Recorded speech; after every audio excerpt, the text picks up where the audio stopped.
Good evening. I'm Jeff Kirchmerich. I'm with the Washtenaw County Public Works Division of the Water Resources Office, and I'd like to welcome all to tonight's ceremony. What a great turnout tonight.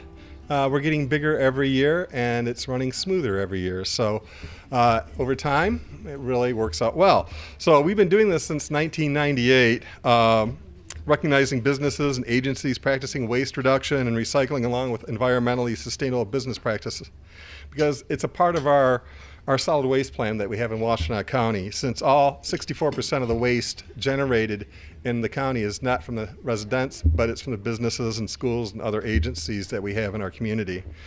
So we began the Waste Not program back in 1998 to provide audits, educational support, and recognition, and to create an information exchange. So that's one of the other reasons why we're here tonight, is to talk and share these experiences that we have in our businesses and our schools, and how maybe you would like to undertake some of those behaviors in your own house or your own business. So last 3 years ago, we decided to open up the ceremony and recognize all the other programs that help implement sustainable practices. So 3 years ago, we expanded our recognition program to include other sustainable programming, such as our Community Partners for Clean Streams, the Rain Garden program, the Master Composter program. And we just have too many good programs going on not to promote and share stories what residents of Washtenaw County are doing to help protect our environment. So we need to get out and share this information with everybody. The waste reductions projects we partner with include, we work with marinas. Marinas generate a lot of shrink wrap because they wrap the boats up, and we found that partnering with marinas was one way to reduce the waste stream for that special industry, those that use shrink wrap. We work with the pharmacies and local law enforcement agencies to take back unused pharmaceuticals. We partner with the Washtenaw Intermediate School District for recycling in schools, local governments for regional cleanup days, and Arbor Rec and Ed to host our Master Composter classes. We partner with the Ecology Center, Recycle Ann Arbor, the Huron River Watershed Council, Happy Planet Running, and Food Gatherers. So these are just some of the agencies, but thanks. The Rain Garden program partners with the City of Ann Arbor, Give 365, the folks from the Natural Area Preservation, and schools in Dexter and Ypsilanti and Ann Arbor, along with the Ann Arbor Rec and Ed. Partnerships and collaborations is one of our most important guiding principles we use to meet our program goals. And nobody can do it alone. That's what we found out. We have a lot of community members to be proud of, and hence the ceremony is to give those citizens, businesses, and agencies recognition that they deserve. We couldn't do this without the support of the Washtenaw Board of Public Works. Mona, would you please stand? Mona is the former chairperson of the Board of Public Works. Would members of the Solid Waste Planning Committee please stand up? Over the last 2 years, we've been going over all of our goals and objectives in our solid waste plan. These people have put in many hours. And our Board of Commissioners are also very supportive of what we do here.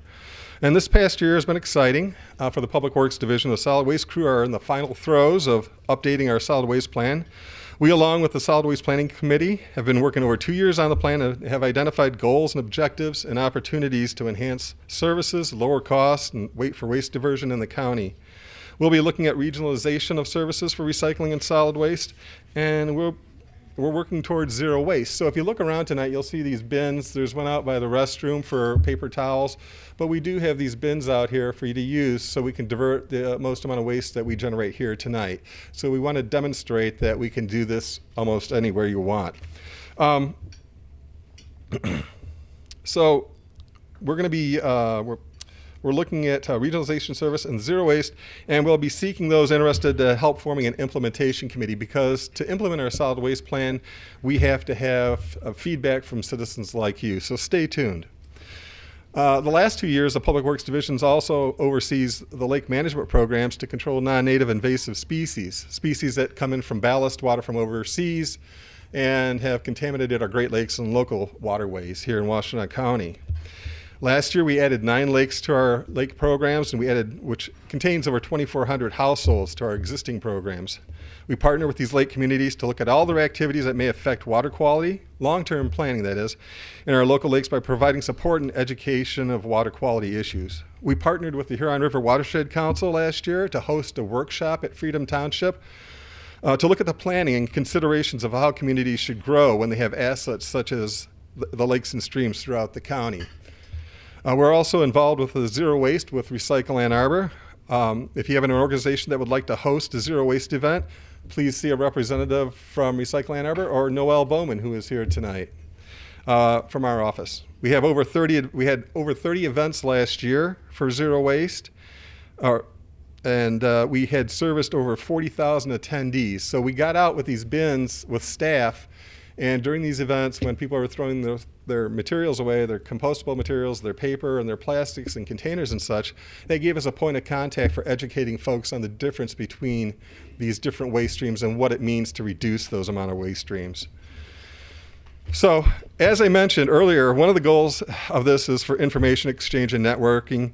If you would like more information of any one of these programs I mentioned, please contact us. We also have our environmental excellence information over there on the table. Also, the Watershed Council has information on community partners that you can take a look at if you're interested. So please take a look around the room if there's anything that you want to delve into further. I'd like to thank the planning team that we worked with this year. Noelle Bowman. Jonathan Palukas, please stand up. Heather Rice in the back. Where are you, Heather? Anyway. Susan Bryan, who's down here switching the slides, and Katie Wytichek.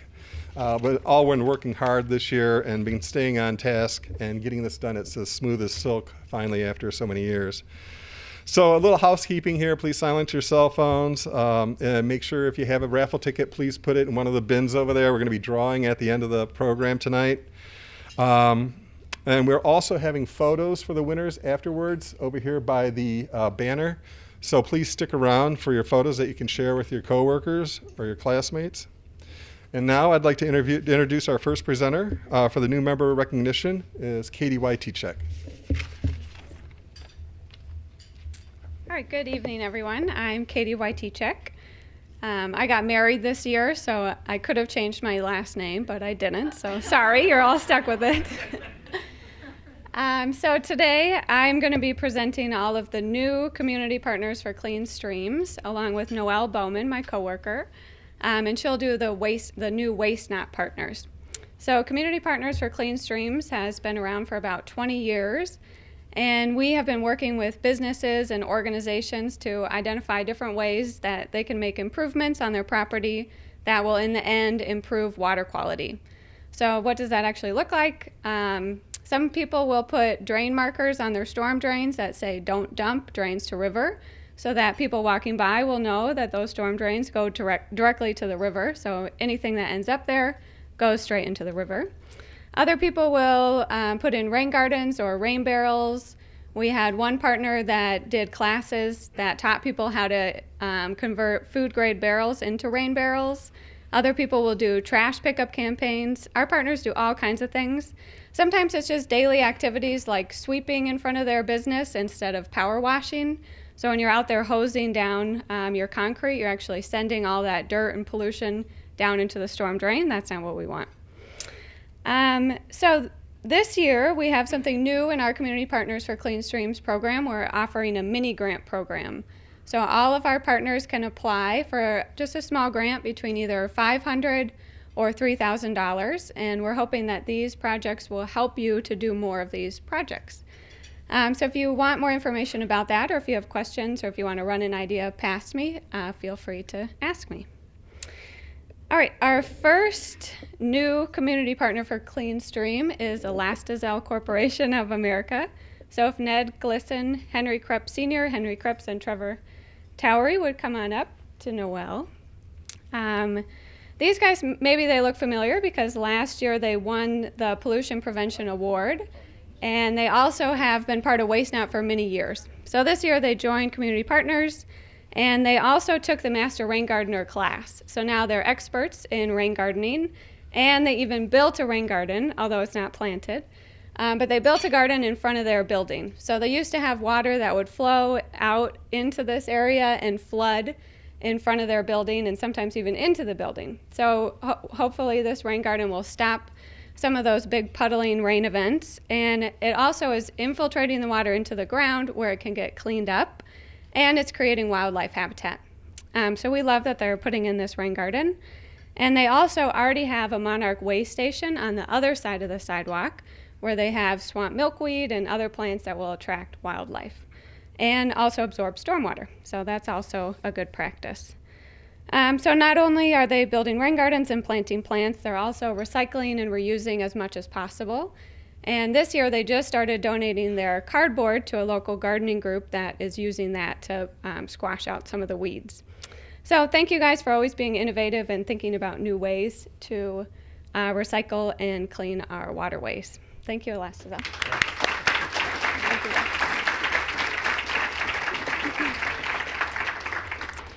Our next new community partner for Clean Stream is the Ann Arbor Seventh-day Adventist Church. So if Scott Nelson would come on up.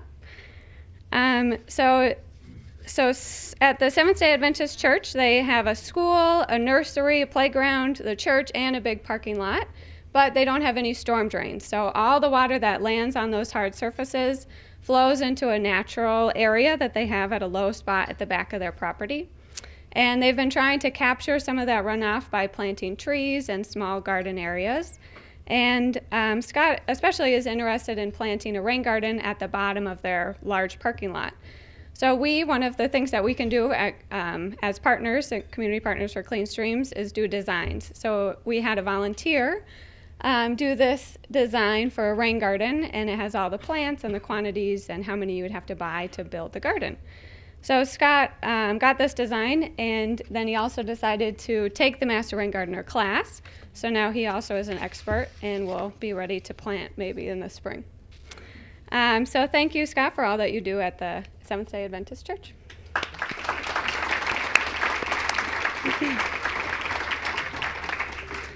Next is the Mary's Fabulous Chicken. So if Samantha and Will are here, you can come on up. So these two are new owners to Mary's Fabulous Chicken. It's on Packard, and they serve chicken and fish. It's all fried, I believe. So that can be an issue if those fats, oil, and greases are not disposed of properly. It can be a problem in our storm drains and in the sanitary pipes. But they are very diligent about putting all of those fats, oils, and greases into a bin outside that's well contained and cleaned around, and then it gets taken care of and picked up regularly. So that's really helpful in preventing pollution from ending up in our waterways. So thank you guys for all that you do.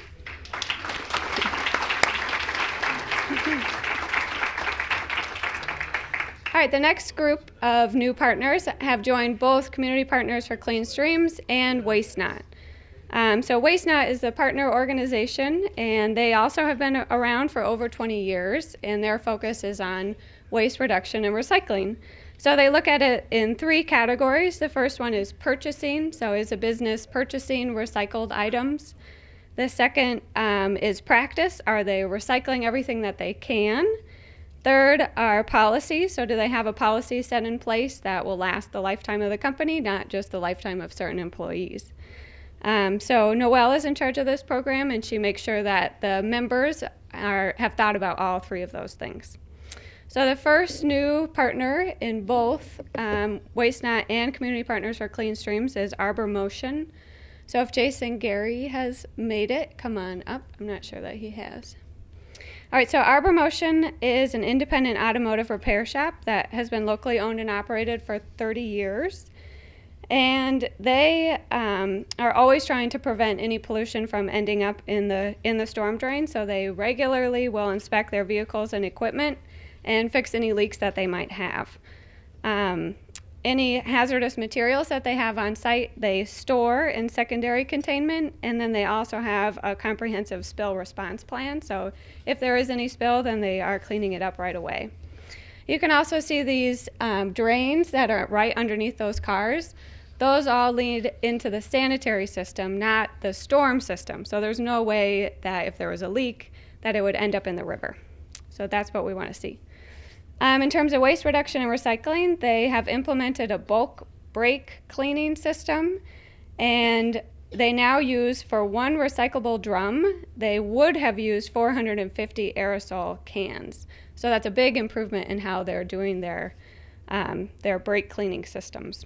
They also recycle electronic waste, scrap metal, cardboard, and they work directly with their suppliers to make sure that there's no foam in their packaging materials, because that's hard to recycle. They also are reducing their overall energy footprint by installing 127 solar panels on their roof. And since 2012, those solar panels have given them all of their energy needs that they need to power the building. So that's pretty exciting. So we'll give them a round of applause.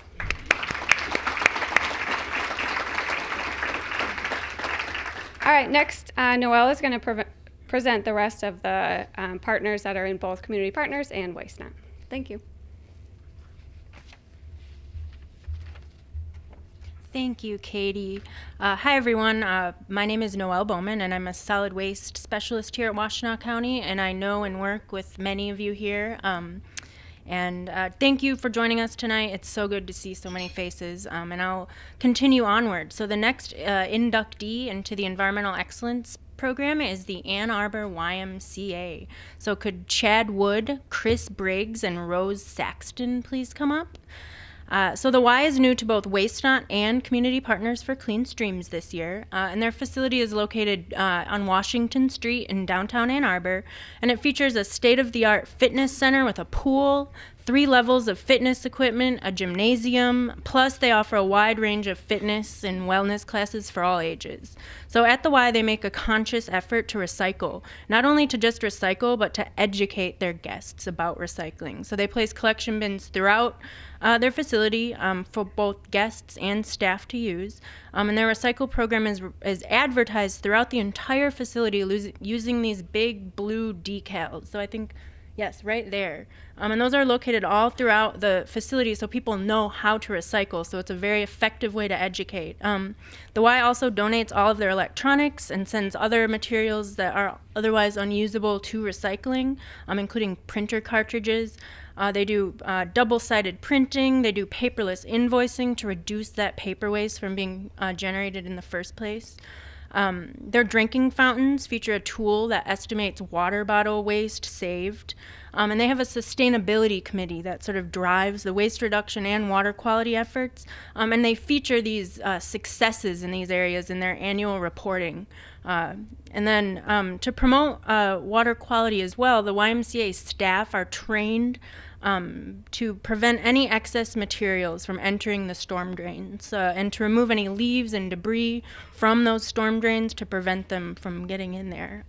The runoff from their rooftops is managed to protect water quality by the construction of a detention basin and pervious pavement. So they've selected all Michigan native plants.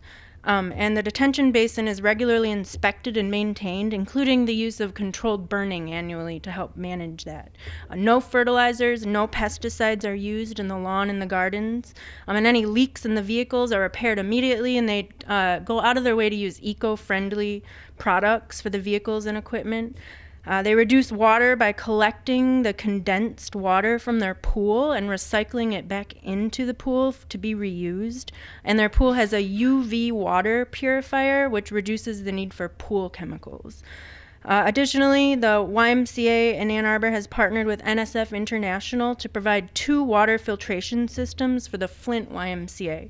So I could go on and on and on about all of the great, amazing things that the YMCA does, but I'm going to stop there. So thank you, Chad, Chris, Rose, and everyone at the YMCA for your commitment, and congratulations.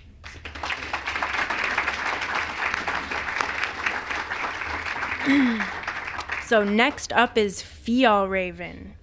Can Kelsey Patterson, Britton Freer, and Nicole Eldred please come forward? So Fjallraven is a clothing and outdoor equipment store, which is located on Main Street in Ann Arbor. They're actually a Swedish company with stores all over the country and the world, and we're really lucky to have them here right in Washtenaw County.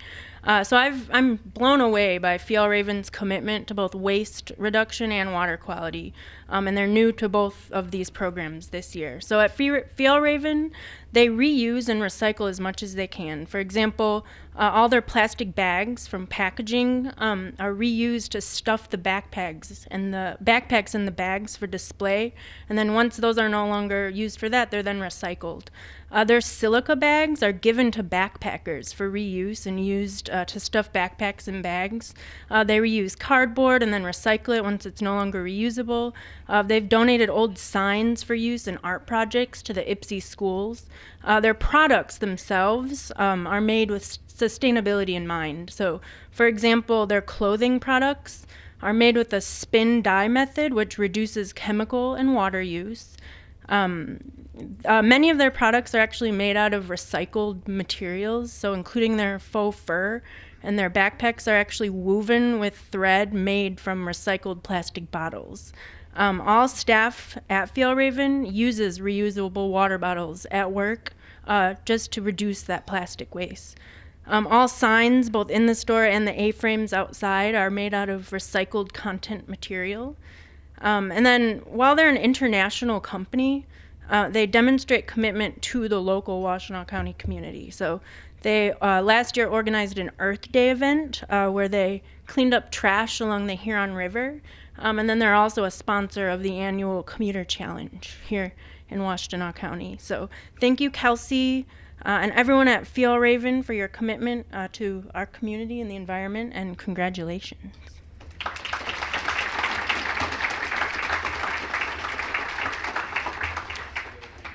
And then we have one final business that we're recognizing, and it's receiving the Waste Not Award only. And so last, but certainly not least, Happy Planet Running. So could Jeff Jackson please come forward? So Jeff Jackson is the owner and creator, and I say the visionary behind Happy Planet Running. So Happy Planet Running provides zero waste services to races, so 5Ks, 10Ks, half marathons, both in and outside of Washtenaw County. So Happy Planet Running is a fairly young company, less than 2 years old. Yet last year they've had a tremendous impact. So last year they partnered with 30 races throughout the state, and they were able to achieve 97% zero waste. Overall, 8 tons of material was generated at these races, and that means 97% of that 8 tons was either composted or recycled as a direct result of Happy Planet Running being there doing zero waste. So at these races, Jeff provides I think they're called Zero Hero tents, I believe, and they're up there. They're sort of the tents with the different slots to put recyclables in, and he weighs all of the waste that's collected, and then he generates a zero waste report, which he then provides to the organizers after the event. So he offers a unique and impactful service to the community. He's been a supporter and a partner to the county's Zero Waste Washtenaw program, and so for 2018 alone, we have partnerships planned for, I think, about a dozen races where we partner. And so I'm really looking forward to that. So thank you, Jeff, for your vision, your dedication to achieving zero waste at races, and congratulations on your accomplishment.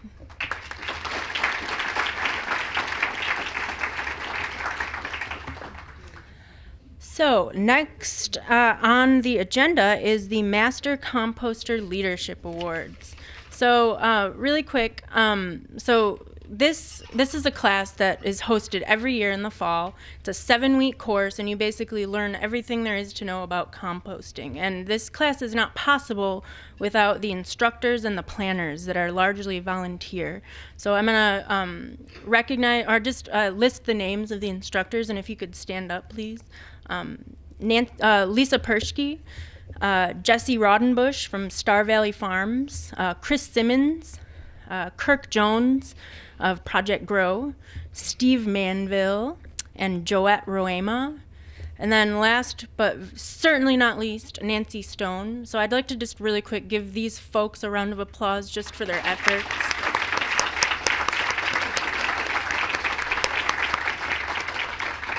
And then the one and only Nancy Stone is here today to announce the winners for that program. So thank you. Thank you, Noelle. I am presenting 3 awards on behalf of our fabulous volunteer teaching team for the Michigan Master Composter Certification Program in Washtenaw County. So every fall, our teachers plan and put together a series of classes that are offered, and they're promoted and listed on the Washtenaw County Public Works website. So hopefully you may be interested sometime to join us. We'd love to see you at those classes.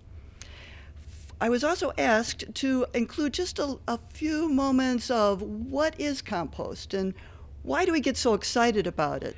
So here are 3 fun, fast facts. One is that composting is so easy. It's nature's recycling. An easy recipe for it is to take 2/3 dry fall leaves, add 1/3 fruit and vegetable trimmings, mix them together with water, air, give it some time, and in the end you get this amazing nutrient-rich humus that's also called compost. So it's easy to do, and then it is so useful. We also love soil microorganisms. And compost decomposition is primarily performed by bacteria and fungi, along with some larger critters such as worms. These microorganisms not only digest the organic material, but are involved in a symbiotic relationship with the plants. Now, for example, plant roots will exude a syrupy carbon matter that attracts microorganisms and sends chemical signals to what's in the living soil to provide food for the microbes. And in exchange, the microbes will transport selective and specific nutrients to the plant and then also help protect those plants against diseases. So it's an amazing reservoir of abilities that are in the soil, in the living soil, once bolstered with compost. Lastly, a third fun fact is, according to researchers in New Mexico State University, compost can help reduce global warming through carbon sequestration. Now remember learning how plants will take carbon dioxide out of the air and then through photosynthesis releases oxygen back into the air that we need to breathe. Well, that carbon is actually the food that the plants use to build their stems and their leaves, their roots and their fruits. And when those plants decompose, they actually are able to have that carbon stored in the soil as long as we don't overly disturb that soil with excessive plowing and with adding lots of harsh chemicals. In fact, the researchers have found that after 5 years, that the compost stored in a ground that's minimally tilled can be 50 tons per acre. And that's a significant reservoir of material of the carbon that's in the air. It can make a difference for us. But now, onto the awards. Our Leadership in Education awardee is Dave Corsa from Eberwhite School. Dave, could you please join me at the front of the podium? There's the podium. And we'd also like to invite Principal Bill Harris and Joette Roma and Jesse Raudenbush from Project Grow Compost Education Centers to join. And, yeah, whoever else Dave wants to bring up here. Yeah, oh, great. Yes, and the students, because these are the people that have made this program happen. Great. Dave was inspired by his 2013 Master Composter experience to want to compost school lunchtime food waste, and he approached his principal with a proposal. At first, the 100 pounds of food waste a week of fruit and vegetable scraps were taken to Project Grow's Red Worm compost bin at Leslie Science and Nature Center. The success of this initial project led to a grant from the Eberwhite PTSO to build a 4x6 foot in-ground redworm bin at the school. How this works is that students rotate volunteering to manage the project. During their recess break, 2 students a day will collect and bury the food scraps in the worm bin and replace the lined food scrap bucket in the lunchroom. Each fall, that nutrient-rich vermicompost is harvested and used by the school's gardening and grounds committees and applied to the raised garden beds, and also used as compost tea on the lawn and school plantings. Congratulations, Arbor White School.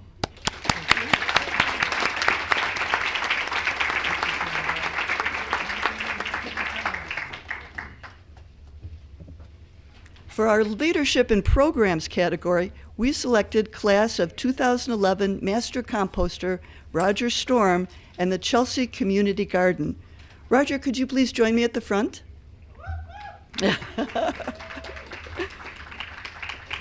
Roger kicked off the Chelsea Community Garden's compost area by constructing 6 wooden pallet compost bins, as you can see in the picture. These bins were immediately effective and provided a good source of compost for the gardens. A few years later, the garden members replaced the original wooden bins with sturdy cement blocks. New volunteers, led by Michael Williams, now manage the composting tasks, ensuring the process will continue.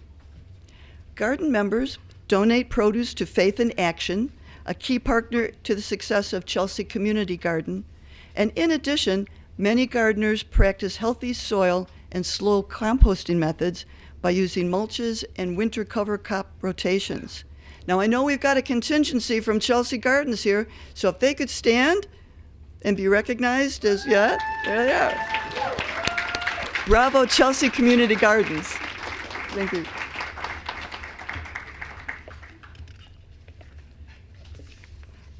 Our Leadership and Outreach Award goes to Megan He. Would you please join me at the front, Megan? Megan attended the Master Composter class in 2015 and is now a senior at Huron High School in Ann Arbor. Megan created a composting video as part of her greenversal.org environmental website and YouTube channel.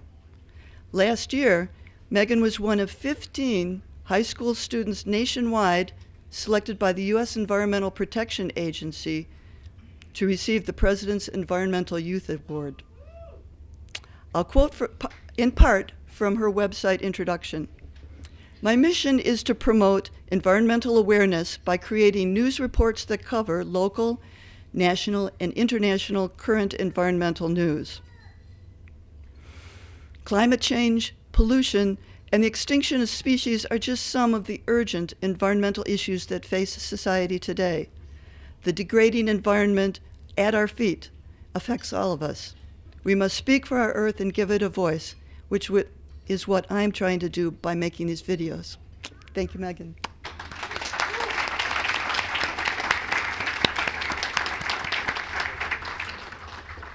Susan Bryan will next present the Master Rain Gardener Awards. Thank you so much, Nancy. I'm a lot shorter. So we're going to go up from the ground here. We're starting from compost, and now we're going to go up to plants and gardens. I'll be presenting the Rain Garden Leadership Awards. Rain gardens, we talked a little bit about them, but they improve water quality in our rivers and streams. Just one garden at a time, one roof at a time drains to that garden. The gardens filter polluted runoff, so they break down any petrochemicals that might be in that water. They absorb heavy metals, and microbes in the gardens, like Nancy was talking about, eat harmful pathogens like E. coli. So this is what compost grows up to do. But someone has to build that rain garden. So these are people that not only built their own rain garden, they tilled the soil, they dug, they put in compost, they planted it, but also they became ambassadors to their community. They demonstrated how to build a rain garden, how beautiful a rain garden can be, and then also how much fun it is to watch it fill up with water when it rains and then watch it soak down into the soil. You get to see that happen every time it rains. So that's why you see rain gardeners across the city grab their umbrellas when it rains, and they run outside and they're looking at their garden, what's happening? Is it soaking in? So because it's exciting, and these people share that excitement. So when you come up to receive your award, Katie Wojcicek will be giving your award, and then Harry Sheehan, who's our Deputy Water Resources Commissioner, will be handing you your award. First up is Erickson Elementary School. Would teacher Michelle Warsham, Principal Kelly Mickle, and Assistant Superintendent Dr. Cheryl Hobbs please come forward? So at Erickson Elementary School, Michelle and Kelly have been outstanding partners in our schoolyard rain garden project. They were amazing partners because they not only built a rain garden, but they also got everyone involved.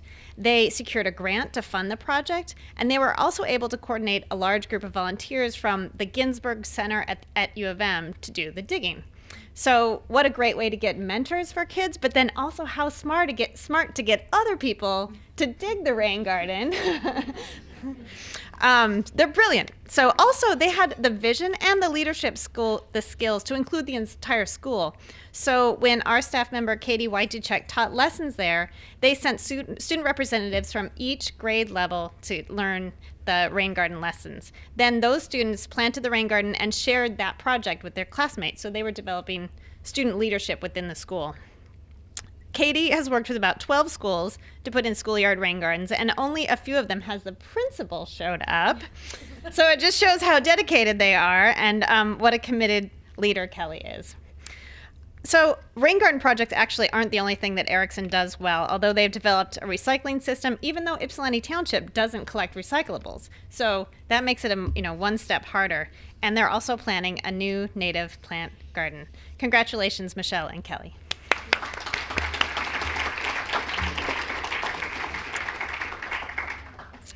Our next Rain Garden Leadership Award in Stewardship is Jessica Dilworth. Would Jessica please come up? Jessica basically became our right-hand woman volunteer last year, taking on leadership in both public and school work days, so working with adults and kids, and doing community feedback research for our office. So in 2017, she volunteered over 100 hours in our rain garden programs. She designed rain gardens for some city programs and also for some of our community partners for Clean Streams, the one that you saw at the Seventh-day Adventist Church. She did that design. She took the Master Rain Gardener class and then also put her own artistic and thoughtful spin onto those designs. Over the course of her time volunteering, she led or co-led nearly all of our spring work days. And this is great, not only in our expanding our organization's capacity to have work days, but also she was really someone that we could collaborate with and bounce ideas off of. And she became a real partner in developing, like, how should we make this program better? And then the research project that Jessica helped with was a social survey where she went door to door asking people what they thought of a neighborhood rain garden. And not everyone was very nice to her. So she was unflappable and just very professional in difficult situations. So not only was she a great volunteer, but a volunteer who became a collaborator who really contributed to the quality of our programming. Thank you so much, Jessica.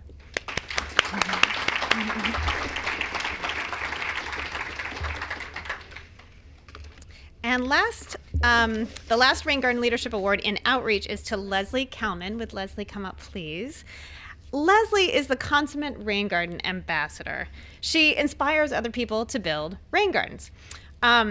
Case in point, last year when I had a last-minute cancellation, I called her with a week's notice. Can our online class come and visit your rain garden? She hosted 80 people in her yard, showing them, and her gardens were beautiful. They were beautiful. I think you did a little weeding right before, but they were already, gorgeous. We got a lot of work done. Yeah, It might have taken a lot longer. Maybe your husband should also be up here because he helped with a lot of that weeding. Keith, come on up. Yeah, there's always a husband with like a shovel in the background. Also, Leslie was a guest presenter in the Master Rain Gardener class, so in multiple occasions, both online, in the online class, and in person. And not just for adults, for kids too. You helped us at Rural Education Days, where we present to nearly the entire county's third graders come through the Farm Council grounds. It's about 2,000 students, and we do them one class at a time, so we do the same presentation about 30 times. And Leslie really helped us distill all that information down to a really compact 15-minute presentation. And then throughout the day, her loud teaching voice and clear explanations were instrumental in that teaching marathon. But then also, like, bringing it full circle to monitoring, which we're going to talk about more tonight, is monitoring the water quality in the rivers and streams. For the last 3 years, Leslie helped lead a group of third and fourth graders at County Farm Creek, where they monitor how improvements like rain gardens can improve the water quality in the creek. So Leslie really has a great ability to manage a group of students, which is a hard thing to do, and teach them something complicated and new, all while letting her wonderful sense of humor shine through. Thank you so much, Leslie, for all your hard work.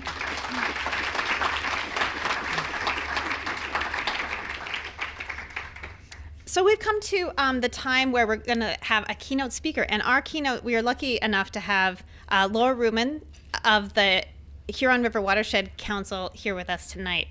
She has been the executive director of the Huron River Watershed Council for 20 years.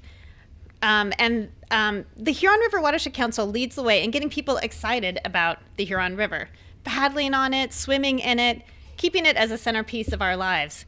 Not bad inspirational work for an organization that's basically made up of scientists, which aren't usually known for inspiration. But speaking of science, not only do they lead the way in research and policy protecting the Huron River, but they keep that citizen science and volunteers at the forefront. They involve kids and grown-ups, putting on waders and gathering data right there in the river. Because every kid who picks an invertebrate bug out of the water grows up to have a special place in their heart for the Huron River. So that's the kind of science-based, collaborative, inclusive work the organization that she leads is. And that's the kind of leader she is. Please welcome our keynote speaker, Laura Rubin.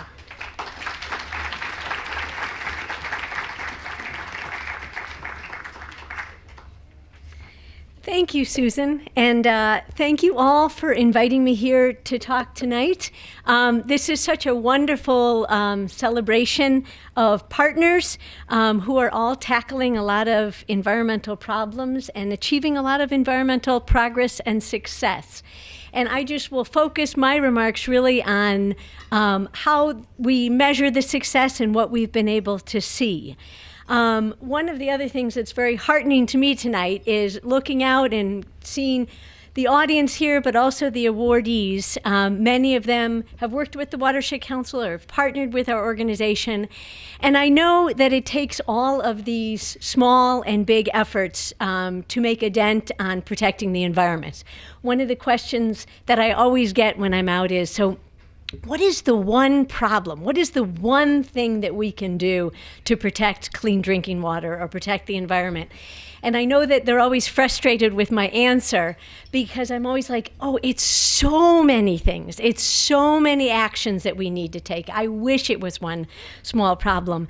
And so it's really heartening for me to hear about all of these wonderful efforts because it does take all of these small initiatives that add up and make a difference. So first off, if you aren't familiar with the Watershed Council, you can visit our table over there. Ultimately, we protect and restore the river for healthy and vibrant communities. We do a lot of things, as I mentioned before. It takes a lot of different initiatives. So many people here have been involved in our monitoring programs, our outreach programs, our education, our technical assistance. We're even involved in the Gelman lawsuit. But the one thing that I really want to stress is, on this, you saw that I had titled this Confluence. Because one of the things that I think is important to talk about is that the river is only as healthy as the lands that drain to it. And a lot of what we're talking about tonight and a lot of the examples you see up here are people doing things to improve the landscape, to improve the biodiversity, to prevent pollution on the landscape, and that is all directly impacting water quality and water quantity, our drinking water, our biodiversity, the health of our parks, our lakes, our streams. And so put another way, the river needs its watershed. And this is our watershed slide here. I'm sorry it's so small for you there, but our watershed starts up in Oakland County, goes through Livingston, Washtenaw, Wayne, and Monroe County, and empties into Lake Erie. It's a really special watershed. It's 910 square miles, and many of you know it hosts some really endangered species, Massasauga rattlesnakes, some rare mussels. It's got a lot of recreational opportunities. But I want to say, too, historically, we have not focused necessarily on the river and the health. And these environmental excellence awards didn't exist way back. If anything, we probably had more industrial excellence awards. because the river was very functional originally. It was a working river. And you can see here, these are pictures of the river. This is actually down by Broadway in Ann Arbor. The river was used for drinking water sources, industrial water sources, for power, harnessed the power of the river to generate mills. It took away a lot of human and industrial waste. It eased it for navigation routes. Another picture I have here, this is just upstream. This is Main Street right here. That's an old stockyard. The river was used a lot to sort of have the navigation, the trains come through. All of the animals were brought here and loaded onto trains to go to slaughterhouses. I think I have one more picture up here. Yes, again, you can see what happened on a river is we had a lot of our industry down there. So the first coal gasification plant, a lot of our tanneries, our mill towns. And so it became a very undesirable place to be, to live by. We had highly erosive flows in there, dangerous creeks, algae blooms. But the story that we have now is very different, and a lot of that is because of the success of your efforts and some of your predecessors. We're seeing great improvements, and I want to just talk briefly about some of those excellent improvements that we've seen. So here we have a couple things tonight that we've been talking about. Rain gardens down here that capture runoff and remove pollutants, slow the water down, infiltrate it. We've had wonderful partners in protecting high-quality natural areas and farmlands. In Washtenaw County alone, we've protected over 10,000 acres of natural areas and farmlands. We've reduced a lot of the pollution. I have up here about pavement sealants, coal tar sealants. A lot of our local governments and some of our business partners have been great advocates on banning some of the pollutants that are entering our waterways. Phosphorus reduction, we've seen the state pick it up, but originally a lot of the efforts were led by Washtenaw County and partners in this room to get statewide phosphorus legislation passed. We removed a dam up in Dexter, and that community has really embraced the riverfront, and a lot of the anglers have been very active in restoring the creek and putting back in woody debris. And then on the lower left here, also highlighting some of the habitat improvements that we've been able to put in place. Some of that is rain gardens, stream banks, bioinfiltration, but again, slowing the water down, making sure that we're adding habitat back into the system. So a lot of them have been driven out of the interest of being good corporate citizens, a good citizen itself, a model school or municipalities, and I want to thank you for that. But I also want to show you that we are seeing the results of your work. So I'm going to focus, these are the tributaries in Washtenaw County, and I'm going to just tell one little story about Mallets Creek, which I don't know if I have a pointer here, but I'll walk over. This is this small tributary here on the southeast side of Ann Arbor. We do a lot of monitoring to try to measure improvements, and it's wonderful when we can tell stories like this to show that we're seeing improvements in the river. So Mallets Creek is a small area. I think it drains about 25 square miles. We've been measuring macroinvertebrates, small bugs, at 3 different sites in this creek shed for probably about the last 20 years, and we see some of this data here. We look at insects because they tell us a lot about the health of the creek, especially more sensitive insects. There's a lot of information here, so I don't want to spend too much time trying to decipher it, but what I want you to focus on is the trend lines there, and they're improving. We want to see more sensitive families being able to live in our creeks. We want to see more diversity of these bugs living in these creeks because these are indicators of improving water quality. And Paul Steen, our biologist on staff, is very proud that we actually have this newly found sensitive species in Mallets Creek that we haven't seen before. Also, in terms of flow, flow is another measurement that we look at. This is Mallets Creek again, but in measuring flow over time, we've seen improvements in Mallets Creek. A lot of this is Mary Beth Doyle Park, stream bank restoration in County Farm Park, stream bank restoration downstream from there, and the infiltration that a lot of these efforts that you've been involved with help us with. So here is some flow that was actually in 2006 and 2010. Again, the takeaway here is that we don't like to see in the light blue that high peak when we have a rain event and then a drop off. We like to see a more gradual flow into a river and a more gradual decline. We're getting there. Again, we see a lower peak and also an extended release time. And then finally, another measurement that we look at is phosphorus. And we've been seeing reducing phosphorus in Mallets Creek and in our Middle Huron area. Again, phosphorus is a nutrient that most of you know very well. It's very important for plant growth, but we have a lot of excessive phosphorus in our rivers, lakes, and streams that cause algae blooms downstream in Ford Lake, in Belleville Lake, and in Lake Erie. And as many of you know, cause a lot of drinking water problems. So we've been working for 20 years with our partners to reduce phosphorus, and we're starting to see those reductions here in Mallets Creek and also in the Middle Huron in general. This green line in the middle is the trend line that's going down. While slowly it's going down, it is going down. And we also have some posters over there that talk about that decline. If you want to get more on the data, I just wanted to let you know if you go to our website and you go to maps, you can pull up all this data yourself. You can pull it up on the tributaries and creeks that you live in or that you work in, and you can look up things like phosphorus and flow and nutrients. But I want to thank you for your hard work on that. And I want to tie that to the improvements that we're seeing in our river and our water quality, and that what that is doing for our fish and our bugs and our osprey that are coming back, our wetlands and our woodlands, our fens and our prairies that are coming back, and ultimately in the clean drinking water and the outstanding recreational opportunities that we have. Thank you for your work.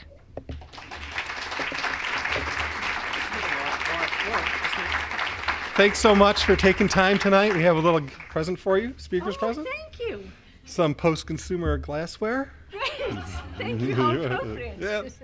All right, for our next category, Evan Pratt will be presenting the Environmental Excellence Awards. Take it away, Evan. Take it away. All right. All right, great. Well, thank you again, Laura. And I'd like to first follow up on kind of Laura's theme. What happens when we all chip in and do our part? So this is a graph of the last 20 plus years, 23 years, showing where we started with waste diversion, getting back to the waste stream and out of the water stream, if you will. So we were at 26,000 some odd pounds, peaking at over 500,000 pounds of material diverted from the waste stream. And, each little thing each person here does is a contribution to that. But more important than the physical contribution each of you makes is telling a friend, bringing some of your staff here to hear what other people are doing, your staff talking to other people. So, the many hands make life work, or, whatever pithy statement you can come up with that kind of encapsulates what we can do when we're all kind of aimed in the same direction. And I've been finding as we go around the county and talk about a solid waste plan that's talking about regional diversion, that really almost everybody is interested in this. When I sat down with Laura here before the meeting, the first question she asked me in my 20 years on the Watershed Council, the first question tonight she asked me was, how's that going with the recycling thing? That sounds really cool, which is great. It's good that we're all thinking about each other's initiatives and recognizing that there's a lot of crossover. People who care about this issue seem to be pretty inclined to also be a partner in that issue, and it doesn't feel like work, I guess, when you look at it that way. Speaking of work, about a third of the staff from the County Water Resources Office is here tonight. I don't know if a lot of people know, but the solid waste operations became embedded with the county's Water Resources Department back in about 2009 as budget troubles were difficult. But I'd just like to re-acknowledge, I know Jeff mentioned a few people who are here, but I'd just like to capture all of the staff members who are here today.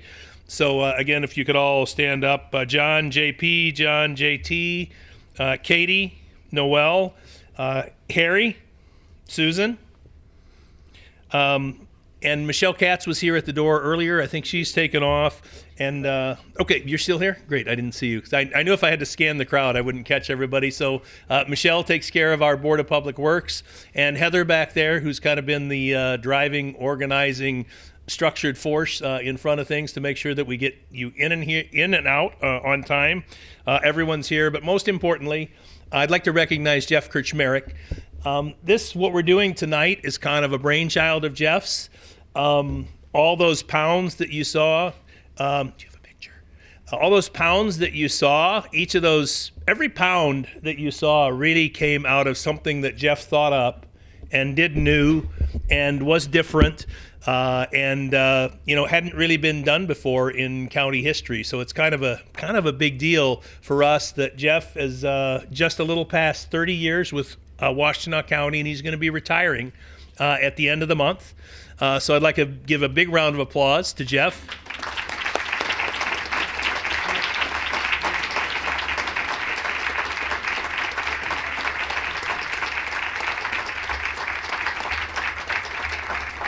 So you see a lot of logos there, and although Noel was kind of the driver in this one, Jeff pretty much has invented most of these programs, gotten grants, roped many of you into doing things, or connected the dots to help people get in there. So really, without Jeff Kirchmerich, we wouldn't be here tonight. We wouldn't have been at 500,000 pounds in 2015. We're looking to get back over 500,000 again.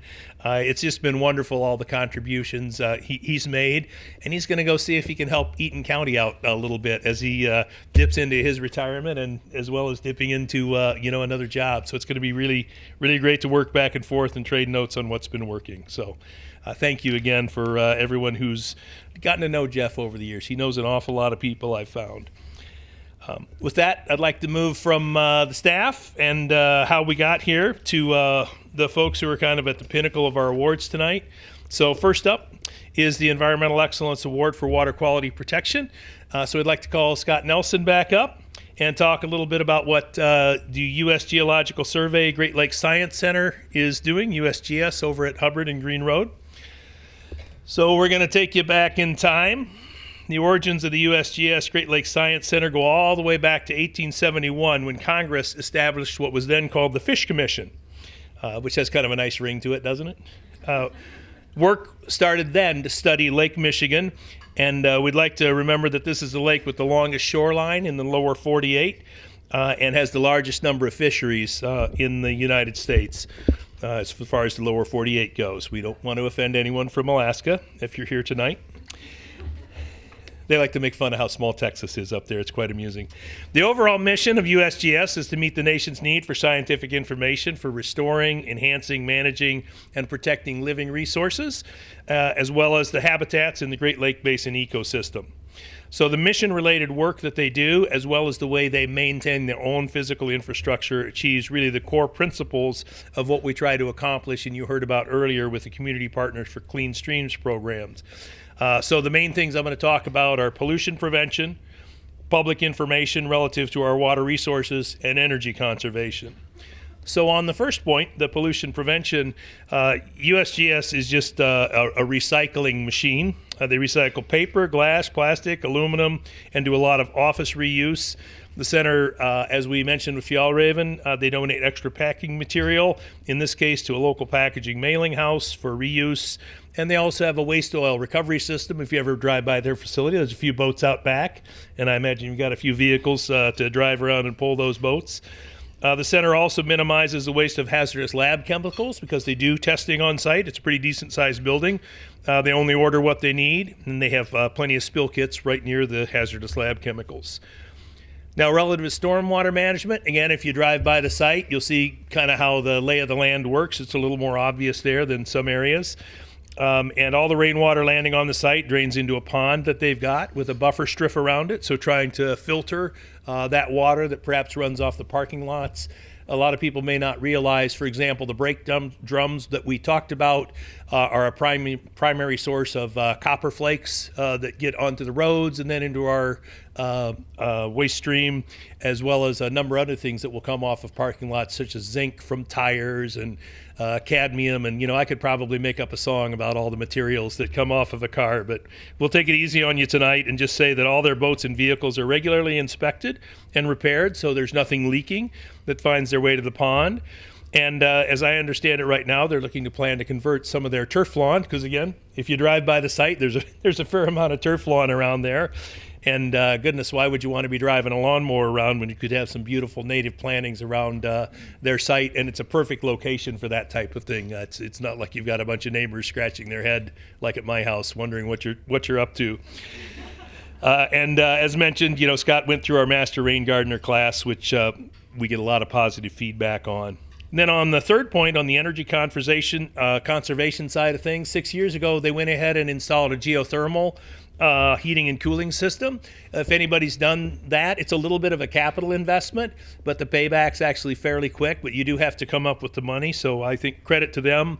And in fact, their head agency, the Department of Interior, actually provided them with an award for that energy conservation.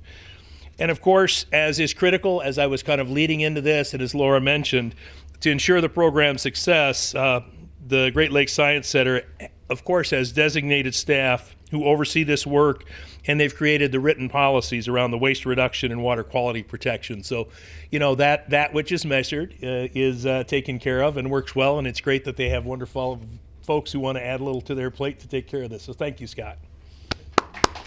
Congratulations. Oh, you got to get your picture taken again. Yeah, more pictures. So next up, this is going to be an interesting one. We've got Scott Stalker and Daryl Ward, I think, from Pollard Banknote. If anybody else did show up as well, feel free to bring them up. So Scott's our production manager. Daryl Ward's the VP for manufacturing. So interesting company. Pollard Banknote was established in 1907 in Winnipeg, Manitoba. And they were called a security printer at that time. So it was specialty paper. They printed bonds, postage stamps, test papers, those types of things that needed to have a level of security associated with them. Fast forward to more modern times, it's a tough business. And in 1895, Pollard Banknote started exclusively printing scratch-off and pull-tab lottery tickets. And they've quickly grown to be a leading lottery partner to over 60 lotteries nationwide. So in 1996, they bought a company called Webcraft Games. They moved their plant from Willow Run over to where they are today in Ypsilanti Township on James L. Hart Parkway. And they have 160 wonderful employees, as I understand it. A good group of people to work with, it sounds like. When they started printing the lottery tickets, they used almost 100%, about 98% solvent-based inks. Who knows if solvent is good or bad, right? Yeah, exactly. Even if you smell it, you're like, boy, that probably isn't a good thing. So they worked with their suppliers from that point forward, and they've been able to create water-based inks. This is known as creating a market, and it reduces those VOC emissions. I mean, when you smell, a solvent, actually, you're not just smelling it, you're ingesting it, in fact. It's getting into your body. So it's not just a stinky smell, it's something that you're absorbing as you run into it. So now they've reduced their VOC emissions by over 80% corporately. And here's one of the most interesting things I learned. Does anybody know what that silver stuff is that you scratch off with a quarter of your fingernail? Did you know there's a name for it? Anybody? It's called coal foil. Does that sound healthy? No, coal anything really doesn't sound that healthy. So what they do is they've been able to find a recycler through staff working and getting paid to look into, hey, who could we find to recycle this stuff for us? So recycling this material is not an industry-wide practice. I'm sure it took a little bit of time since that came up for somebody to find where in the heck could we take this stuff. So once again, they're leading the way in being sustainable, and we call that product stewardship. So if you're taking care of what happens to the stuff you make after you're done with it, that's the real thing in the waste diversion industry that is a lot more common in Europe than it is in the United States. So we really appreciate people who do that. Everything on their site, as I understand it, is recycled, so they send nothing to the landfill. I bet that saves a couple of dollars. You don't have to pay waste management anything, and although you still have to pay a little bit of money sometimes if you're recycling through your tax bill, it's kind of nice to not get to get double dipped on again by having to pay an extra bill for the trash. On top of that, their environmental management system is certified to ISO 14001. So ISO is an international standards organization where you document all your processes and procedures. You can be audited externally. You can do internal audits to yourself to say, we've written down all the things we do so that no matter how many times we have turnover, we know exactly what procedures we should be doing, and we have an easy way to check on it because we wrote it down. So again, that which is measured, allows you to perform even better. So finally, as part of Pollard's drive to continually reduce their environmental impact, they've been able to improve their manufacturing processes, which is employee-driven, so kind of that continuous improvement type of thing that Edward Deming has been talking about for a long time. He tried to pitch that to Henry Ford and such in the 70s, and they told him to go packing, and turns out it worked out pretty good in Japan, and they called him back over in the 90s to see if maybe we couldn't do a better job. Secondly, reducing corporate travel, so web-based meeting software. Sure, the plane's going to be flying anyway, but we don't have to have that be part of our carbon footprint. And finally, arranging recycling programs. As we mentioned, they're at 100% diversion, so all their production waste streams, and they wanted to specifically acknowledge Carrie Johnson as the real driver for that. So once again, we're hearing that there's a person that really cares, that's really putting emotional energy into making a difference. And so for that, we'd like to thank Pollard Banknote. Congratulations.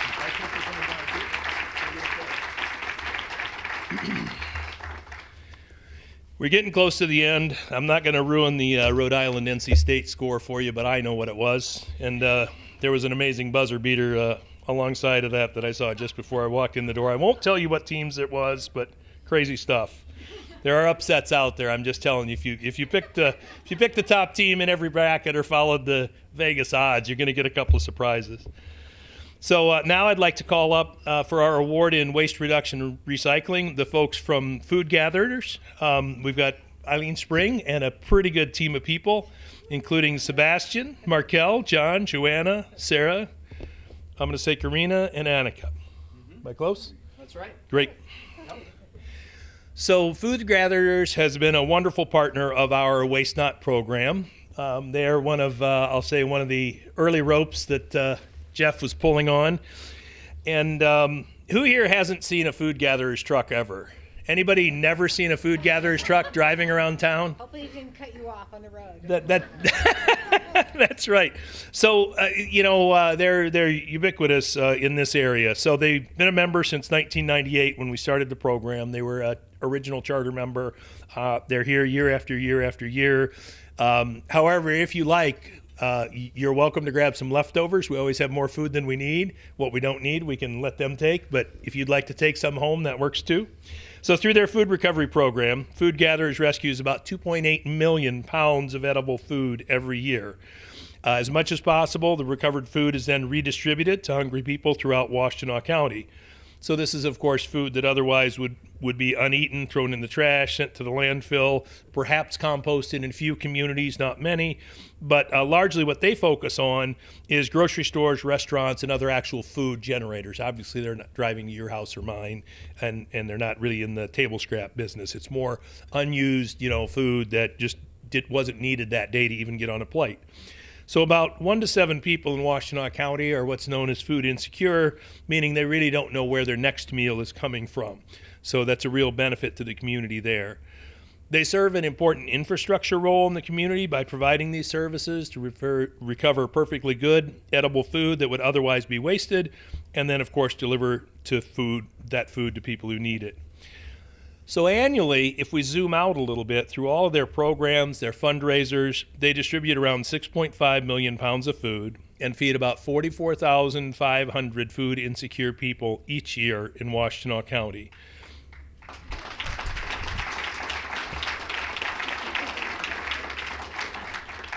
At their fundraiser events, Food Gatherers sets a goal of zero waste. They're a wonderful partner for us, with the goal of reducing, composting, and recycling as much as possible. So since 2015, again, they were one of the first folks we started working with Zero Waste Washtenaw at their annual Grilling for the Hungry event. And as Noel mentioned, we worked with 25 folks last year, and most were in the 85 to 90% diversion range. Food Gatherers is 92% in the zero waste year over year. So one of our top performers. Pretty fantastic. We'll do better next spring. And so they give me a script because it would be a long night for everyone if I didn't have something to read from. And the script here has all bold letters, and it says, extremely dedicated staff.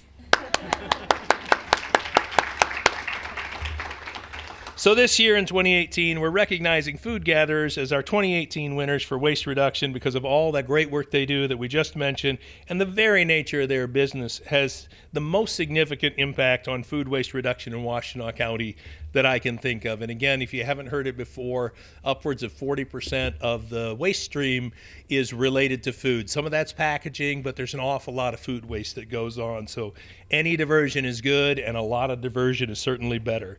So their business is directly in line with Tier 2 of the EPA's food recovery hierarchy, and recommends feeding the hungry as one of the top things, second only to source reduction. And before you give them a big hand, I think Eileen might want to say a word or two. Great, thank you. Yes, please. Thank you all. I know it's been a long night, and I will just want to repeat the sobering statistics that really enervate all of our work at Food Gatherers, which is that 40% of all the food produced in the U.S. can end up in a landfill, and 1 in 7 of your neighbors are hungry. And it's that really outrageous and untenable reality that we seek to work at every day. And I'm here with just a handful of my wonderful team who really do an amazing job. Food rescue is not easy. It's very labor intensive. I know many of you are volunteers, some of you. It's messy, horribly messy. And they work with more than 6,000 volunteers to sort that food, make sure that we can be as good environmental stewards as we can be, and distribute it safely to more than 170 programs every year throughout Washtenaw County. So we really need your support, appreciate this recognition. It's our 30th year of fighting hunger where we live, so thank you very much. Thank you. Thanks so much, Eileen. So step on over and have a photo. So only a couple more things to go. We've got, after our last presentation, if you want to stick around, we're going to be doing our raffle for our door prizes. It usually goes pretty quick, usually about 5-10 minutes. And then the, food dash derby. I see a few cannolis left over there and some of the coconut chicken. And I love this. Jeff upgraded the quality of food here a few years ago because we recognized we're not really giving out awards to government folks. It's not a government award program. These are businesses that are kind of used to a little bit nicer awards program than we get in the government business. So without much further ado, I'd like to move on to our Leadership in Environmental Excellence Award. And this may be a surprise to some people in the room, but maybe not to others. We'd like to present the first ever Leadership in Environmental Excellence Award to Laura Rubin from the Huron River Watershed Council.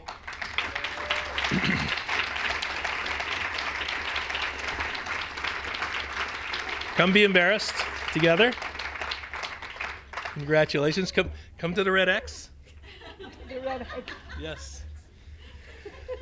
So Laura spent more than 25 years working on environmental protection, policy, and conservation issues. And this year is actually another watermark. This is Laura's 20th year as the executive director of the Huron River Watershed Council. So in 1998, she became the director, where she oversees a staff of 12 professionals and more than 500 volunteers. So again, that leveraging, dedicated to protecting and restoring the river for healthy and vibrant communities. She's transformed the Watershed Council as a leader and nurtured it into a national leader in watershed management.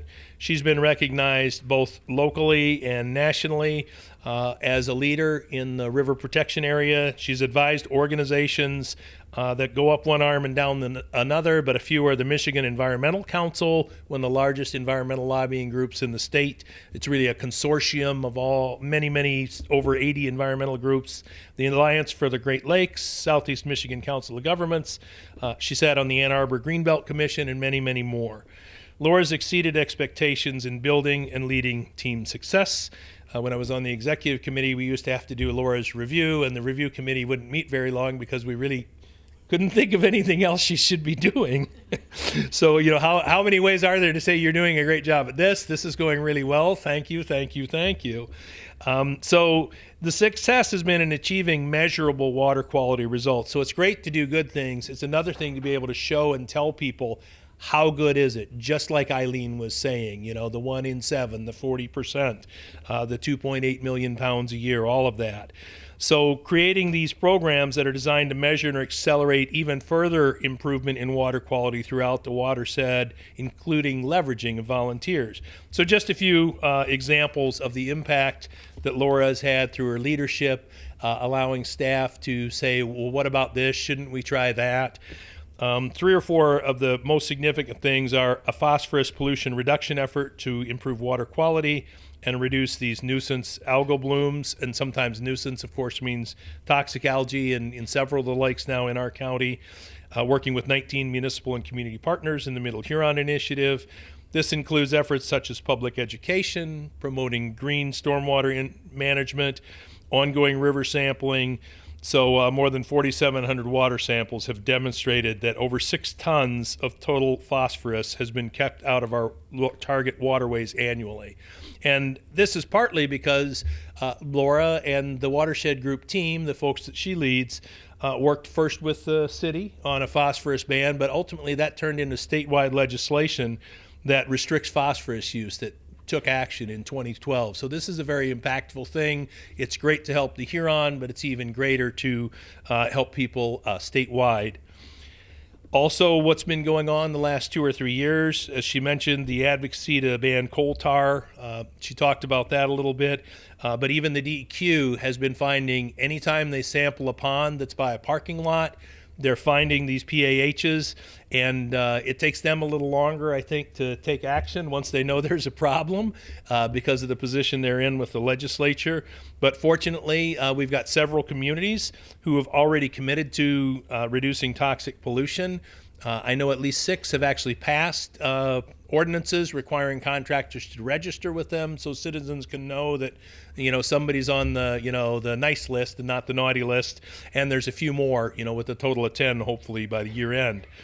Also working with legislators on another statewide ban. This is not great stuff. It's the black paint you put on a parking lot, and I used to be in the pavement side of the business when I was a consultant, and many folks I know that all they do is asphalt work for public agencies really don't think that actually does all the things. The black paint really doesn't make your asphalt last longer. So there's that too. Finally, there's a National Water Trail designation for the Huron River. It was the 18th in the nation to be designated by the United States Park Service, so that's a pretty big deal. That helps promote awareness. And, anytime people are out in nature, whatever part of it they're in, they notice how valuable all of nature is, whether they're on a river or walking in the woods. You just find that people are a little more inclined to pick up a piece of trash or fish a bottle or a can out of the river.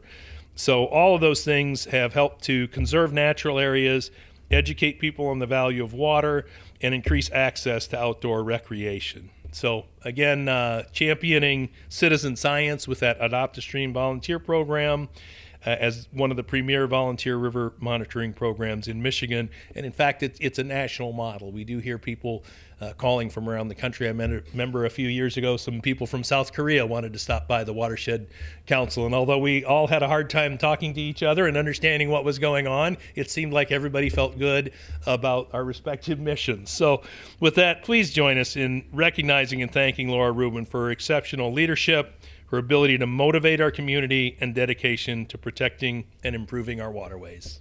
Thanks, Laura.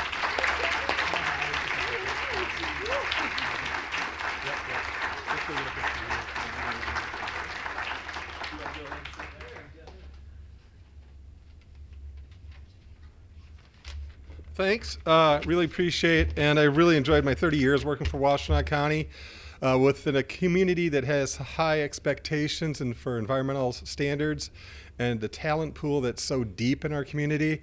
It made my job a whole lot easier putting these projects together. It was pretty easy and very rewarding, and I look forward to staying in this community after I take on my new position. So thank you very much. And don't forget, we have takeout containers back there. If you'd like to take some food home, please do so. Really appreciate everything that this community's done, and have a good night.